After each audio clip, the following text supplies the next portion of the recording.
We're back with another episode of the One Pour Problems podcast. Today I'm joined by Jill Mayer, CEO of Bead Industries, to talk about building a legacy, succession planning, and the future of family businesses. Super excited to have you on the show today. Thanks. Looking forward to it. Yeah, so before we get started, most of these episodes start with us talking about the drink that we brought. And I know today we have a special drink, and it's a family recipe. So excited to hear why this drink is significant. So it's a version of the Bloody Mary, which some people may have heard of the Bloody Caesar. It's a Canadian drink. It's actually the national cocktail of Canada. My mom is Canadian, and it's just an easier way to drink a Bloody Mary. Have you ever had like a spicy, really thick Bloody Mary that you just couldn't finish? Yeah. And then typically Bloody Marys are at brunch, because a lot of people can't really drink before noon. So it's just a very drinkable drink. And then over the years, my family has really developed variations of it, and then different rims with the salt versus the celery and some chili pepper, and then with the accoutrements with the pickled asparagus versus the bacon and the tomato and olives. So we kind of get crazy with it. And I've always told my friends who I've converted to the Bloody Caesar that I will never share the recipe, but we're sharing it today. So. Yeah. No, this is awesome. I really appreciate it, and excited to have you on the show today. Cheers. Cheers. Watch out for the salt on the rim there. That's true. Salty, right? Yeah, but that is good. I think every experience I've had with some type of Bloody Mary, Bloody Caesar, it has definitely been like very tomato juice forward, right? And right. That one is definitely not that. Yeah. So this is... And it's got clam good. Juice in it. It's made with clamato juice, if anyone's interested. And my sister, who hates seafood like no other, will drink this in droves. So so it's safe for non-seafood people. Well, I mean, if you're allergic to it, definitely don't have it. It's kind of safe, but not really. It's kind of safe, not really. But and then I've also converted non-tomato juice drinkers with this recipe. So, traveling the world, just converting people from Bloody Marys to Bloody Caesars. There you go. So I think it's safe to assume that like every family party that this is on the menu. It's a staple. And if we're out of clamato juice and we have to run to the store and not a lot of stores carry it, it's a huge problem. So typically each member of my family is well stocked. So for COVID, we had cases. Got it. Got to have the reserves. Exactly. Yeah, I love that. Awesome. So I'm really excited about the episode today because not only the drink and it being a family recipe, but your business has been in the family for 111 years. And so I'm excited to hear about that, and it's a very unique story. And so I think for me, the first part is I want to hear a little bit about you and your background for those watching that may not know who you are. Sure. So I'm Jill Mayer. I'm the CEO of Bead Industries. And Bead Industries is really the parent company of two divisions. Bead Electronics, which manufactures custom electronic contact pins, and McGuire Manufacturing, which produces commercial plumbing fixture trim. So not what you would see in your own home, but if you were to go to like hotels or hospitals and you look under the sink, those types of J-bends and drains and supply kits, those are what McGuire sells. McGuire was purchased in the 70s. Bead Electronics has been around. Well, it was actually originally Bead Chain Manufacturing Company and was established in 1914. Wow. So in the 20s, we kind of innovated and moved into the electronic space when we started manufacturing radio vacuum tube pins for the radio vacuum tubes, which you and I don't know anything about that, but that was before TV. They listened to the radio. And then in the 60s, we got into the pins in the fluorescent lighting. So we were selling to like Sylvania, GE, Philips, light bulb companies like that. And then obviously fluorescence went away. We went to LED, and we moved into the PCB market with our electronic contact pins. So anyway, and so we've evolved over the course of that time. But basically, it's a fifth generation family business. I've been there 17 years, and it's really been an interesting journey with the different family members and the different types of leaderships over the years at Bead. Yeah, and I think what's really cool is that you didn't start in the family business, right? Like Right. you were working at organizations prior to this. And so tell me, like, how does that change your perspective, right? Because I could assume that there is a difference if you've like grown up in the business and that's what you know, versus I have some outside perspective and then I came into the business.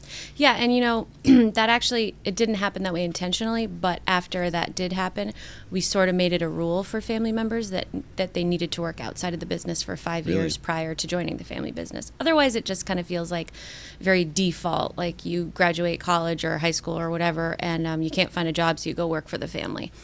To have it be a backup plan and not an intention, I think, was the purpose behind that. But I happened to have worked elsewhere 5 years and had no plans to come and work at the family business. So, I had graduated college and with a business degree in marketing, started out working at a biotech firm in Vermont in the marketing department, and was like, man, I made it. I'm in the job of the degree that I got, like I just boom, right out of college. And, I wasn't there for very long, like a year or so, and it really didn't pan out the way I thought it did. And then I had to do some kind of administrative jobs before I got to this startup company that I loved working at. It was a marketing firm also. So kind of, some trials and tribulations along the way. But I think what's important in the story is I got to a place where I was super happy, growing, learning, enjoying my colleagues, really loving living up in Vermont. And then our board of directors had encouraged my father to kind of get a long runway for his succession plan. He had no plans to retire for 10 more years, but they were like, you need to start now.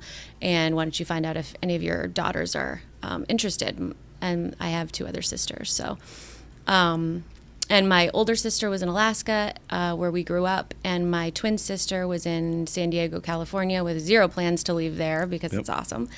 And I was in Vermont, kind of doing my thing, really enjoying myself. Had just gotten married, and my father said, "Do you want to come and check things out?" So that's where it all started. Wow, that's quite the story. Yeah.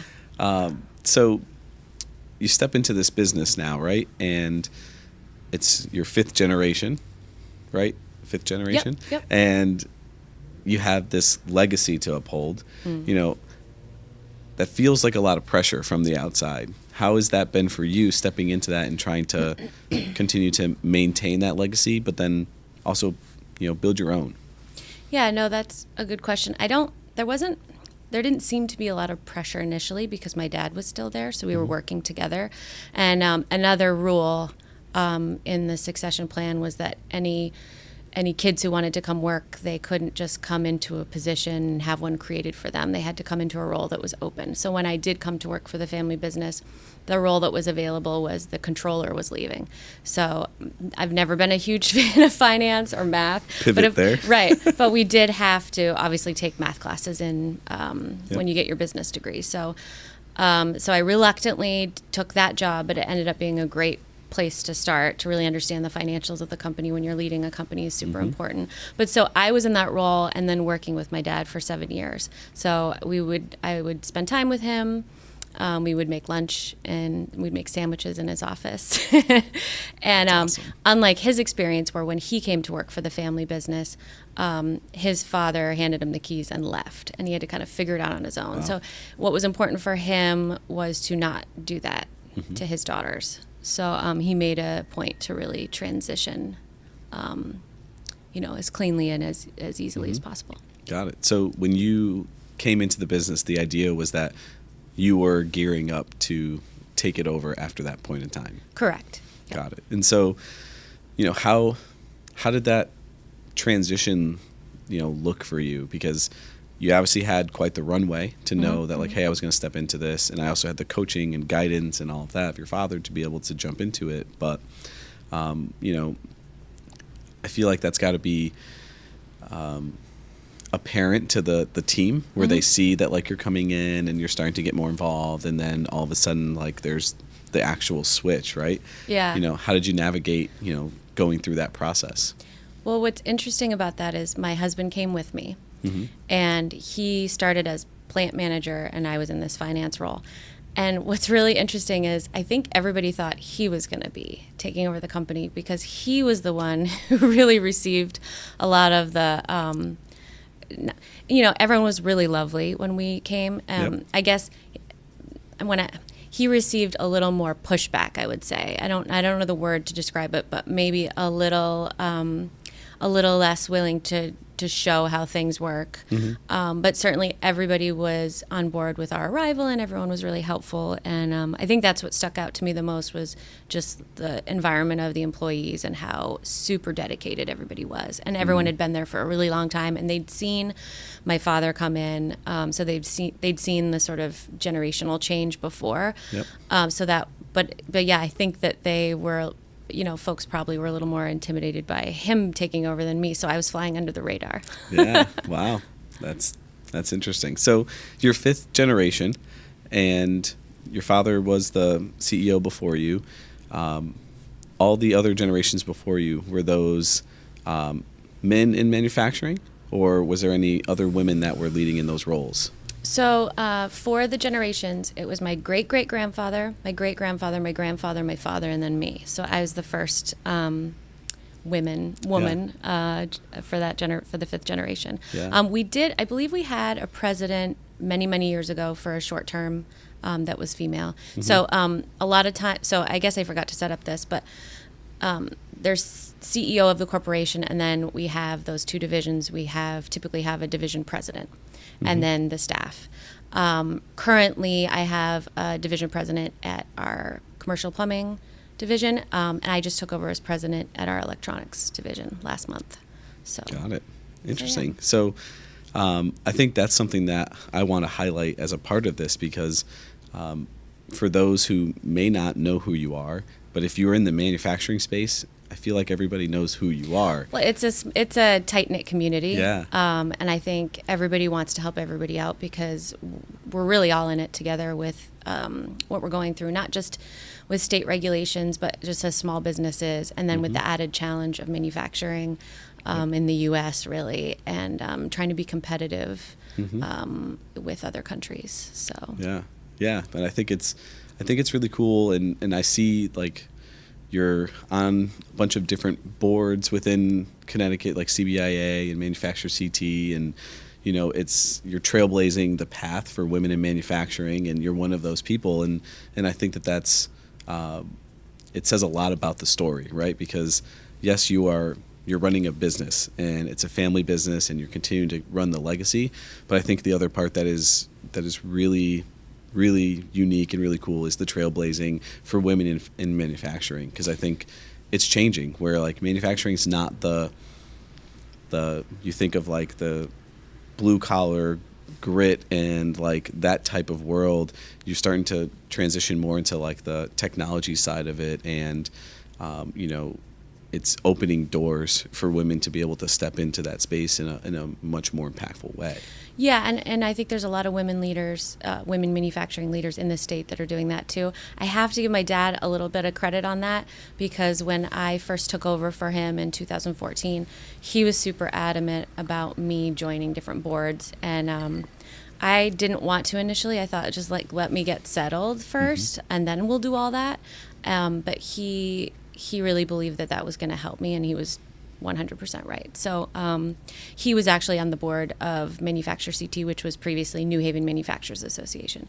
And so when he left, he said, "Can my daughter take my seat?" And they said, "Absolutely." So that's kind of how I got started. And then, it's interesting once you volunteer somewhere and then you meet folks, doors just open, and then you get on other boards, or you volunteer somewhere else, or you're helping someone else out. And now I'm helping young women that are joining the manufacturing community, not just because it's like, oh, someone helped me, so I want to help you, that too, but because it's such an exciting industry to be in, and I think that everyone could use as much help as possible and can ramp up more quickly if they have resources. Yeah. No, I love that, and it's continuing to build manufacturing in Connecticut, which I know like you saw Paul Lavoie came on, and Brian Montanari, and we've had some of these individuals that are really pushing for manufacturing in Connecticut, and I love to hear the stories and love to see what everyone is doing. So I definitely like I said, it's very cool, the things that you're doing specifically in Connecticut. Thanks. So as far as the like family business side, because I think that is one of the really unique things about your organization. And I talked to Colby Coombs a little while back, who also is part of a family business at Westminster Tool, and he had some interesting insights about the family business. But curious to see, what are some of the advantages of the family business versus maybe some of the challenges running a family business. It's definitely not for the faint of heart to work in a family business. But there's so many wonderful advantages. I mean, for one, I got to work with my dad. But also, there's a camaraderie. There's also that feeling of, because we all want to have fulfillment and purpose at work, I believe. And there's something fulfilling about kind of carrying that torch. I'm a steward of our family business. The fifth generation, I don't want the company to go belly up. If anything, I want the company to thrive under my watch and, hopefully pass it to the next generation. If it's my boys, God help them. No. And my father never wanted it to be a burden. Yeah. He said, I'd love for you to come and work. He said that to all three of us. But at no point, if you don't want to be here, you don't have to be here. I don't want you to feel pressured or burdened. And I know I'll be feeling the same way if and when my sons are interested. To think about what the next generation will even be dealing with at that point, and what sort of challenges will arise will be interesting. But that responsibility of carrying the torch and the pride of the family, that's a big advantage to working at the company. There's a lot of purpose and fulfillment there. Yeah, for sure. How do you not mix business and personal when you're in a family business? Because it's one and the same at that point, right? Yeah. Well, one rule we learned it the hard way, but absolutely no work talk after the first Bloody Caesar is made. So no drinking and then talking biz. But in general, even at at family functions, Thanksgivings, whatnot, let's leave the work talk out of it. And when we need to have workshop, we can go out and have lunch or get together and talk work. The other thing, when my sisters were working in the building with me, my other sister has since gone to the other location, the commercial plumbing, and then my other sister had decided just to take a break. But when we were all working together, it was like, say what hat you're wearing. So it would be like, I'm putting on my sister hat right now. Don't be so sensitive in the workplace. Or I'm putting on my CEO hat right now. You really should go to your boss about, this concern. Yeah. And not to me, because you're going to me because you can, because I'm your sister, but we're not following the chain of command, so to speak. So, So stuff like that, I think, was helpful. Yeah. One last thing, because it's important. We also would have facilitated quarterly meetings because to have an outsider make sure that someone's not dominating the conversation or making sure everyone's allowed to speak, and then having those times where people can really air what's bothering them. Because another thing I feel like we learned is that if something's bothering someone and they're not bringing it up, and then they bring it to the workplace, it could interrupt the level of professionalism that we want to have in our organization. Yes, we're a family business, but we don't need to be talking to each other about family matters at work either. So. Yeah, got it. So doing a quarterly meeting, is there a structure that you're following that you guys go and do those quarterly meetings? Yeah, we don't do them anymore. We kind of got through that rough patch. But the structure was basically, my father kind of convening the meeting and then asking for people to bring up any concerns, and then also kind of using that opportunity to tell everybody what the future was going to look like. So when I said my older sister was in Alaska and my twin sister was in San Diego and would never leave, they both eventually came to work at the family company. And one of the things that they came right before I transitioned into the leadership role, and my father just wanted to make everyone comfortable with that, because I wasn't the oldest. Typically, that'll fall to the oldest, but that just doesn't. I mean, I guess I see typically that's not always the case in the family businesses. I know it's you have to have the ability to do it, and then you have to have the drive to do it. So So that was one of the things we did during those meetings. Got it.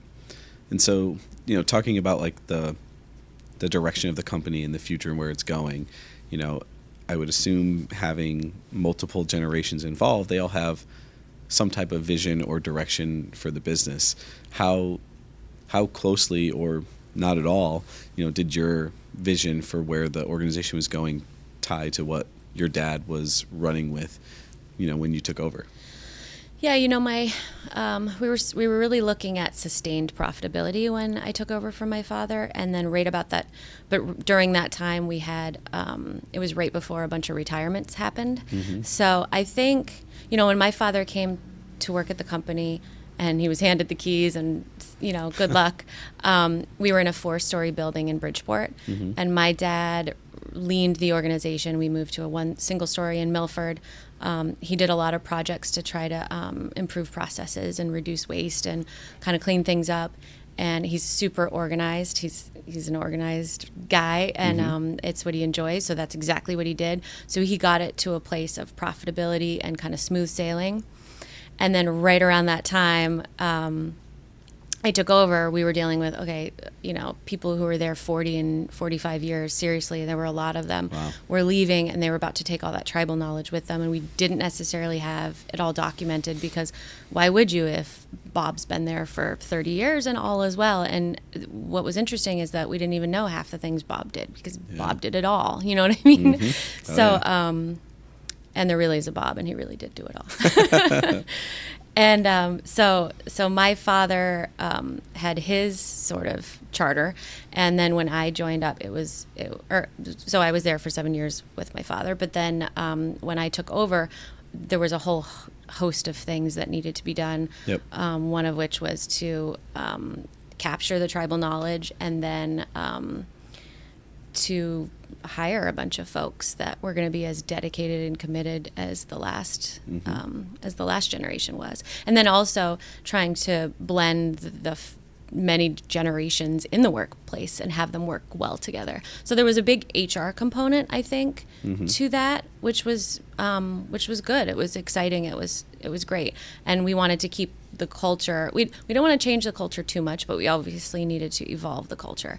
Mm-hmm. And so, after that, then we had to turn our focus to operations, and then this year we're working a lot on our revenue and kind of different markets. So it just seems like there's no shortage of things to do and work on, and every few years there's a new challenge. Yeah, absolutely. So, we circle back to the succession planning part of this story, and you obviously went through it from the side of you stepping in to the business.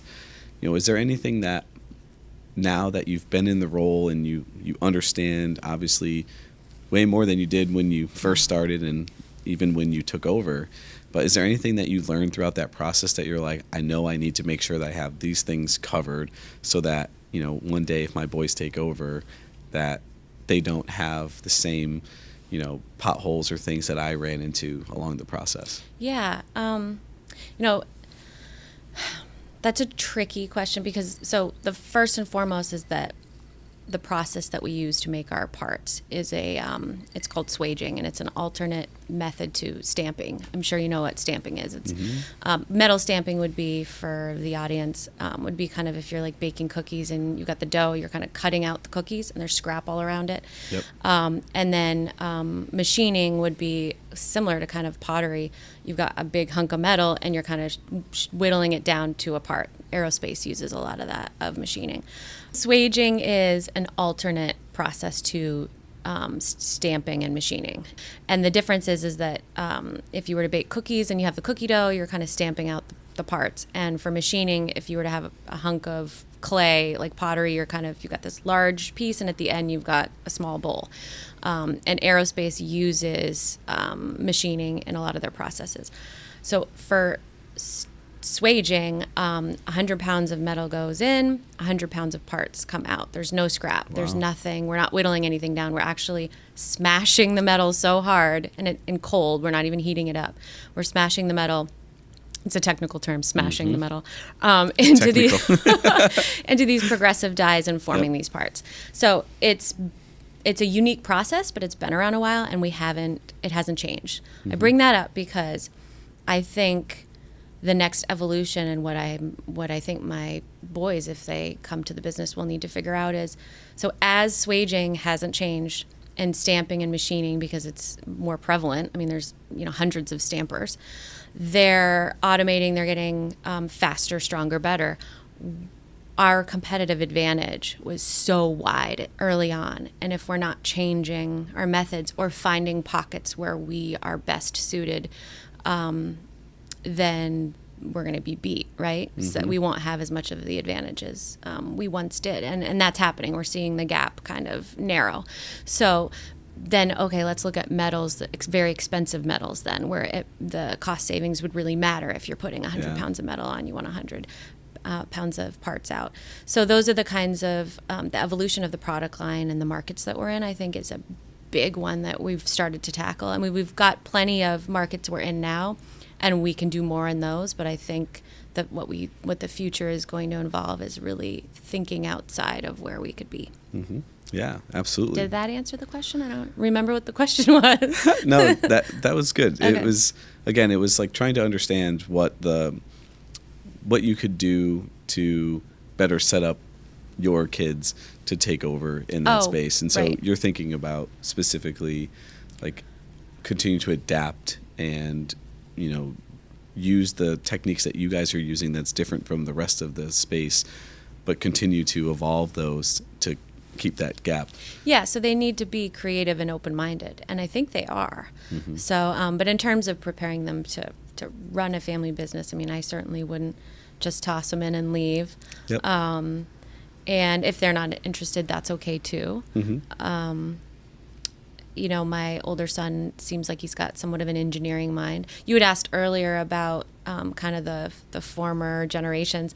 My great-great-grandfather was the engineer. He started bead chain manufacturing with his son, who was the business guy. So they had the engineering business duo. Mm-hmm. Yep. And then after that, my grandfather was business guy, and my dad was a business guy. And I'm, I got my degrees in business. So it'll be interesting if we have any engineers coming up behind us. So. Yeah, the engineering mind paired with the business brain, right? I think that could be a dynamic duo for a while as you go through that process. So that could be really cool. No pressure, okay? Don't push them into that direction. No, I will not. So if I was to, ask you to give advice to another family, operated and owned business, what would you say some of like the key things that they should consider, if they were to continue to go down that path? Yeah. Well, certainly we already touched on it, the facilitated family meetings, but so that people can really speak frankly. But I think the most critical thing would be to establish like a board of advisors or board of directors. We have an outside board of directors that they have a fiduciary responsibility to guide our company and make sure that, keep the nepotism to a minimum. Like, for example, we have a subcommittee of our board of directors that's a compensation committee. So you can imagine financials with family members is difficult. Yep. We all compensation for any family member, whether they're an executive level or not, is approved by our compensation committee. So just taking that out of the mix solves a lot of the problems down the road of like, why didn't I get a raise? Why did Susie get a raise and I didn't? Or how come they're in a management position and I'm not? A lot of those things, it's just easier if you have outside parties. And not to mention just the board, really the oversight of all elements of the business. So on our board, we have, our mergers and acquisitions guy. We have an operations person. We have a marketing woman. We have just the different elements of the business that really round us out. Mm-hmm. And some of the folks on the board are retired. Some of them are still working. That's important too. I think if you do want people to have perspective of what's happening currently. Mm-hmm.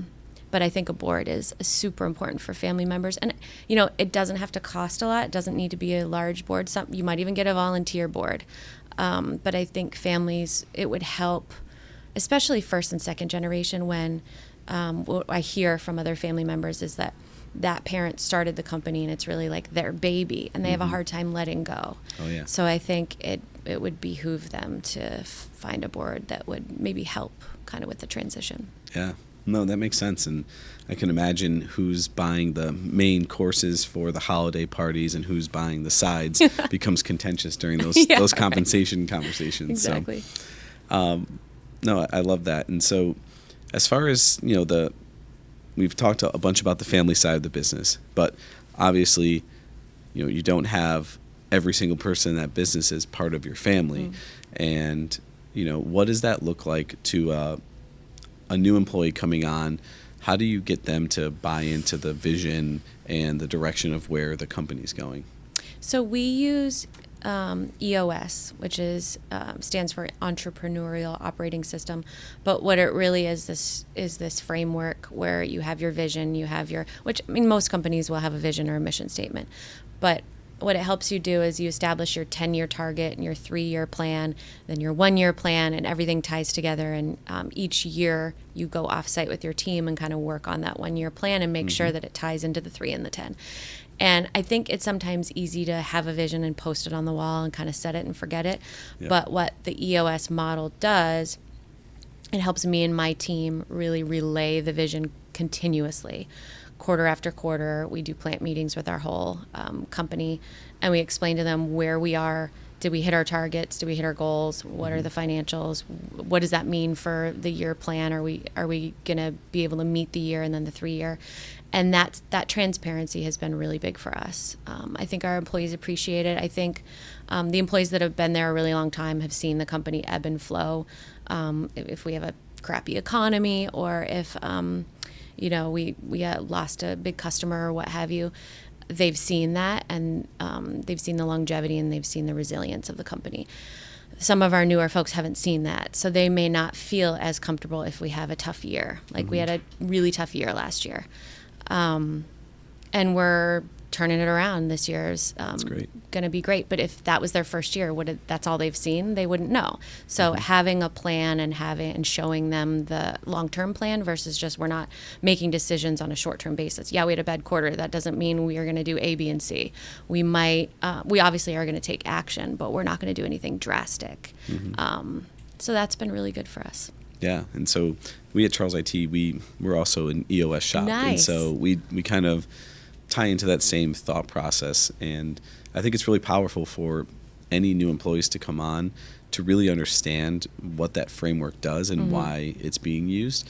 And I think being able to show them that there is a tangible plan behind that big vision. Yeah. Because I think that is a lot of concern for people joining organizations where they get a lot of lip service up front where it's like, this is where we're going, right? Like, get on board. It's going to be awesome. And then it's like, how are we going to get there? And everyone's like, I have no idea, right? And EOS will say, okay, what does it look and feel like? So you actually have to write it down and publish that. Because sometimes people will have a vision in their mind and they think they're maybe saying it or sharing it, but they're not. And so when you share it over and over and it's like, well, it looks like this, and maybe we have, we're doing really well, so maybe we improve our profit sharing plan, or maybe we do that plus we provide, lunch on Friday for everybody, or maybe we bring in new equipment or we get new office, buildings. But they want to hear that. They want to understand it. I think that's cool. Yeah. So you guys, how long have you been doing it? So we've been an EOS shop ourselves for close to 10 years now. Oh, nice. And we self-implemented it and self-facilitate all of our L10 meetings and our quarterly offsites and all that kind of stuff. We have an integrator internally. And so it's really important when, for us, we were a rapid growth organization. I joined 7 years ago as employee 17, and we've grown to 150 something people now in that time frame. And the only way you grow that fast is not being afraid of change. Right. But it's like controlled chaos. That's what we consider it, right? Because there's so many things that have to happen and change, and stuff that worked when we were 17 doesn't work now. And that process has been due in large part to using EOS and ensuring that everybody understands like we're continuing to charge towards something. Yeah. And then exactly how to get there. Yeah, that scalability you're talking about is super important. We're close to being able to scale using the model. For us, it was mostly pivotal when we had a bunch of retirements and we had young folks coming in who really didn't understand the processes. We also didn't have them documented well. So by having the structure of the meetings and the offsites and the planning, the brainstorming, having that all taken care of, we could actually focus on the stuff we needed to do. So, yeah. Well, you've obviously made your mark if you're getting paid to drink at the workplace. It's something like that. Yeah. I don't know if that's exactly You've got quite influence it, here, but Sal. yeah, it's been fun. It's been fun. But no, we've had a really interesting journey, and I think part of why we do this and is to be able to talk to other business leaders and get an understanding of what's making their organization so great. Because at the end of the day, we're all trying to grow and build talent, right? We want to make sure that people are not our biggest limiting factor to success. And so being able to talk with people like yourself and get some perspective and some strategies and things that you've done in your organization and also personally to get you to where you are today is really helpful for us to be able to bring back to our team and be able to give them some of those insights and those nuggets, and like just alone this conversation to be like, hey guys, look, there's other people using EOS, it's not just us, like, and it works, and so this is why. And so that is a huge part of why we do what we do. So it's been fun. Yeah, no, EOS has been so amazing for us, and everyone still talks about how helpful it's been. Yeah, so. Yeah. We had somebody on the show as well that is an EOS implementer. His name is Joseph Jaffe, and he was on here talking about it and preaching all of the the nomenclature of EOS and all that kind of stuff. But it was a good conversation, because at the end of the day, that structure in any business is so critical. Like, regardless of what framework you're using, there's a million of them out there. Right. Like when I came to the company in the very beginning, everybody was in the room for a meeting. Everyone. Half the people didn't need to be there. I'm like, what are we even meeting about? 2 hours of company time, completely wasted. We all leave. What are the action items?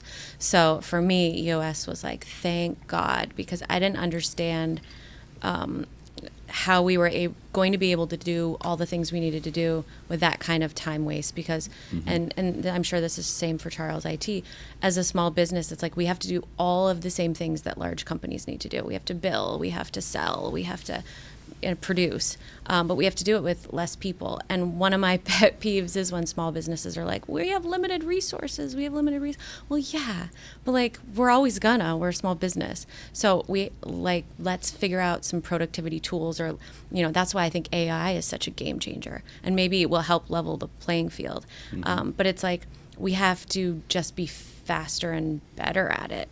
We have to do more with less. And if you can do more with less, there's lots of benefits that come with that. So yeah, and it's huge, the saying, like, we use it all the time in our business. It's solutions, not problems, right? Like, yes, there will always be limited resources, but it's like, okay, so that means that we're going to have to cut certain things that don't yield the benefit of doing them. So so why do those? And I know that my marketing and sales team will love to hear me say this out loud again, but like, I've completely changed our vision of the department to doing things that matter. Like, don't just do stuff to do stuff. It's really make sure that the things that we're doing are making impact, moving the needle, like actually doing things that matter. So and doing those things faster. So maybe larger companies have an R&D department where they can kind of tool around with something or mess around for a while or feel like they can be innovative and creative. We have to toss shit. Oh, can we swear? I don't know. We have to toss beep it out. crap at the wall and see if it sticks. If it doesn't, try something else. See if it sticks. We have to just be quicker at that. Yep. And then we'll land on what works.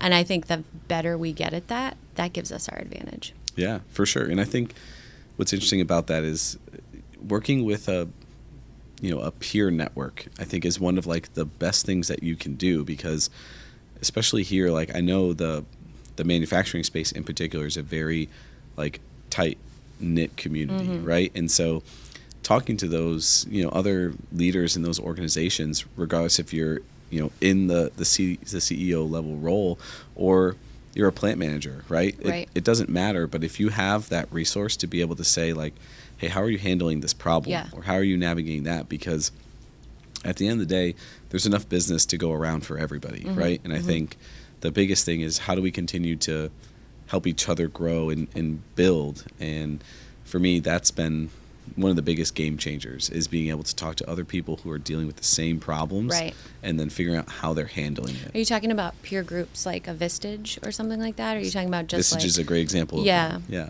So it's EO, it's, in the IT space, we have ConnectWise Evolve, where we go in and meet with other organizations, and we talk about not only the business problems and that kind of stuff, but also like life and legacy and all that kind of stuff. Yeah, that's great. So what's your tie into Vistage?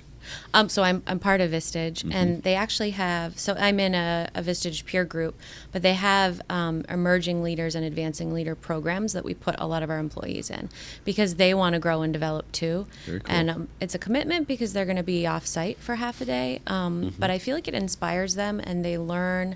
It's kind of like, when you get your degree, like, so when I got my degree in business, I was taking finance classes, company XYZ, and you're doing the debits and credits, until I actually got into the role, it was hard to take the theory and put it into practice. Yep. So I do think those types of programs help young professionals gain the experience of like, okay, because they use their own company as an example. It's kind of like when you get your master's degree and you have a thesis and they want you to use a real organization. But a lot of folks don't have that experience. So we like to offer that at the company, and I know our folks have really appreciated it, especially our kind of up-and-coming leaders that we want to grow and develop.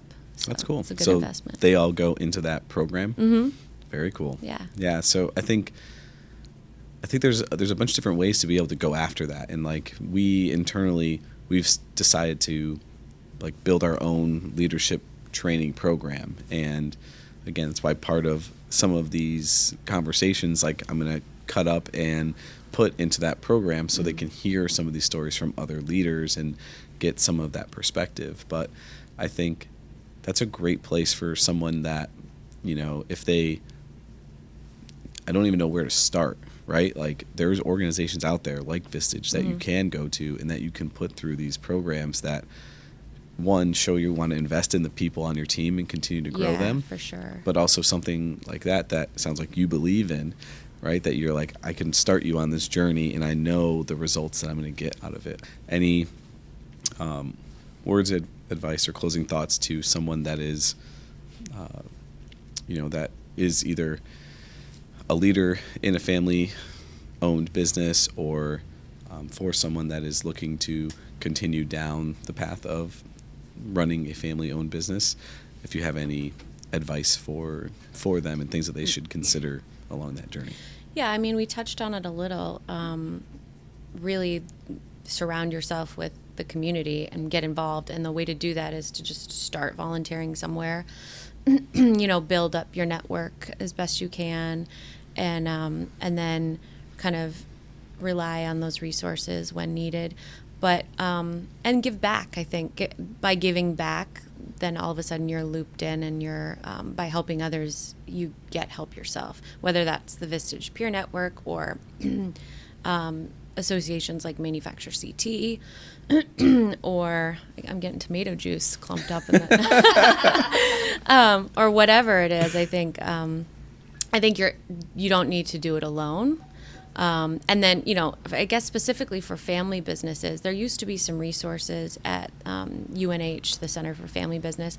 I know there's one at UConn, but I would say, talk to your parent, or, for the succession planning, I would definitely say develop some like a family handbook, really, a family business handbook of some sort of parameters and guidelines of what you want them to be for folks to join the company, and kind of what rules you'll set to follow to make sure that you keep the level of professionalism as high as possible. Because at the end of the day, it's awesome to work with family members. At the end of the day, you got to do what's best for the business, because you've got a whole host of employees who are relying on that job.